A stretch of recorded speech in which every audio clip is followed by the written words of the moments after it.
প্রকৃতি আমাদের অনেক কিছু শেখায় যদি আমরা সেখান থেকে শিখতে পারি। আমি বেশ অনেকটা সময় ধরে দেখছিলাম সূর্য আর মেঘের খেলা। আপনারাও দেখতে পাচ্ছেন এখানে এই যে সূর্যটা, যে সূর্যকে কিন্তু মেঘে একেবারে চারদিক থেকে ঘিরে ধরেছে, চারদিক থেকে। ইভেন কিছুক্ষণ আগে সূর্যটা দেখাই যাচ্ছিল না, বাট এই মাত্র দেখলাম একটু তার আলো দেখতে পাচ্ছি। তো মনে হলো আমাদের জীবনটাও তো ঠিক এরকমই না? আমাদের জীবন জুড়ে কত কষ্ট, দুঃখ, কত কান্না। অর্থাৎ যদি মেঘের সাথে তুলনা করি তাহলে অনেকটা দেখবেন মিলে যাবে। অর্থাৎ আমাদের জীবনে এইভাবে মেঘের মতো কষ্টগুলো কিন্তু ধরা দেয়, দুঃখগুলো আমাদের আঘাত করে। এইভাবে মেঘ যেভাবে সূর্যকে আড়াল করে রেখেছে, ঠিক তেমনিভাবে আমাদের সুখগুলোকেও অনেক সময় আড়াল করে দেয়।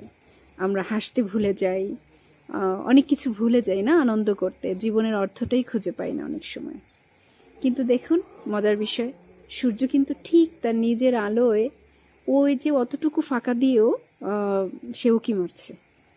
আর এই সূর্য সে তার গতিতে এগিয়ে যাবে, সে কিন্তু থেমে থাকবে না।